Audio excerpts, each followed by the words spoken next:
Sahabat setia Gowori yang dikasihi Tuhan, Shalom. Hari ini adalah Kamis 11 April 2024. Hari ini kita bersama-sama memperingati peringatan wajib Santo Stanislaus Uskup. Wah, ini indah sekali. Banyak suara-suara burung bernyanyi. Wah. Stanislaus lahir di Polandia Selatan pada tanggal 26 Juli tahun 1030. Kala itu mama papanya sudah memasuki usia senja. Boleh dikatakan Stanislaus ini adalah hadiah dari Allah untuk keluarga yang tak kunjung putus berdoa untuk mendapatkan buah hati. Ketika remaja, Stanislaus dikenal sebagai pribadi yang sangat cerdas. Ia bercita-cita untuk mengabdi pada Allah. Maka setelah orang tuanya meninggal, sebagai anak tunggal, Stanislaus tidak mempunyai suatu keterikatan kepada siapapun.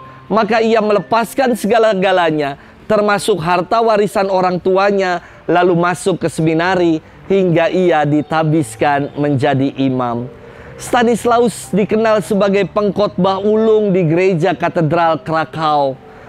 Kerajinan, kesalehan dan kepandaiannya membuat dia sangat berpengaruh di seluruh keuskupan Krakau dan kerajaan Polandia. Akhirnya, pada tahun 1072, Stanislaus diangkat menjadi uskup di kota Krakau. Pada masa kepemimpinannya, ia berseteru dengan Raja Polandia yang lalim dan bejat moralnya. Dengan berani, Stanislaus sebagai uskup menegur raja yang lalim itu dan memberikan ekskomunikasi kepadanya. Karena kebencian sang raja, akhirnya uskup Stanislaus dibunuh ketika ia sedang merayakan Ekaristi di kapel pada tahun 1097. Hari ini kita akan bersama-sama merenungkan firman Tuhan yang diambil dari Injil Yohanes 3 ayat 31 sampai dengan 36. Kita siapkan hati kita. Haleluya, haleluya, haleluya. Karena telah melihat aku engkau percaya. Berbahagialah mereka yang tidak melihat namun percaya. Haleluya, haleluya, haleluya. Tuhan bersamamu dan bersama rohmu. Inilah Injil suci menurut Yohanes, dimuliakanlah Tuhan. Yesus bersabda, siapa saja yang datang dari atas adalah di atas semuanya. Siapa yang berasal dari bumi termasuk pada bumi dan berkata-kata dalam bahasa bumi. Siapa yang datang dari surga adalah di atas semuanya. Ia memberi kesaksian tentang apa yang dilihatnya dan yang didengarnya. Tetapi tak seorang pun yang menerima kesaksiannya itu. Siapa yang menerima kesaksiannya itu, ia mengaku bahwa Allah adalah benar. Sebab siapa yang diutus Allah, dialah yang menyampaikan firman Allah. Karena Allah mengaruniakan rohnya dengan tidak terbatas. Bapa mengasihi anak dan telah menyerahkan segala sesuatu kepadanya. Barang siapa percaya kepada anak, ia beroleh hidup yang kekal. Tetapi barang siapa tidak taat kepada anak, ia tidak akan melihat hidup, melainkan murka Allah tetap ada padanya. Demikianlah sabda Tuhan, terpujilah Kristus. Sahabat setia Gowori yang dikasihi Tuhan, Shalom. Bagi mereka yang biasa mengikuti persekutuan doa, biasa ada momen yang namanya sharing atau momen memberi kesaksian tentang kebaikan Tuhan. Nah, tidak sedikit orang yang takut untuk bicara di depan umum. Jadi, mereka biasanya karena takut ditunjuk untuk sharing, lebih baik tidak ikut dalam persekutuan.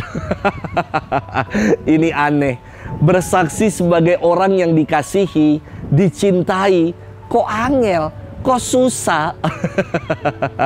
Sahabat setia Gowori yang dikasihi Tuhan, firman Tuhan hari ini berkisah tentang kesaksian Yohanes Pembaptis akan jati diri Yesus. Kesaksian ini sungguh kesaksian murni dan jujur, karena Yohanes bersaksi bukan tentang dirinya sendiri. Ia bersaksi tidak untuk membesarkan diri sendiri, bukan untuk mencari popularitas.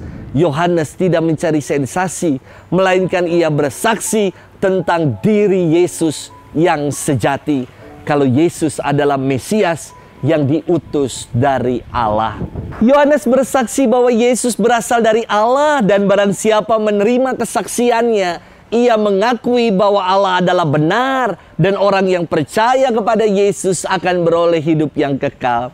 Kesaksian inilah yang menjadi dasar iman kita. Kita percaya bahwa Yesus adalah inkarnasi Allah yang menjadi manusia. Sahabat setia Gowori yang dikasihi Tuhan, banyak orang ribut karena iman orang lain. Bukannya menjalankan iman sesuai dengan keyakinannya, malah ngurusin iman orang lain.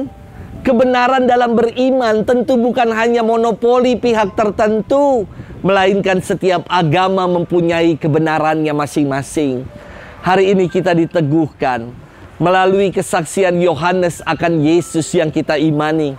Kita diajak untuk bersaksi akan Tuhan yang benar melalui perbuatan nyata hidup kita, untuk semakin mengasihi sesama, mengasihi seluruh alam ciptaan, semakin peduli dan semakin bersaksi dimanapun kita berada. Selamat bermenung dan menunaikannya. Tuhan memberkati kita selalu, dalam nama Bapa dan Putra dan Roh Kudus. Amin.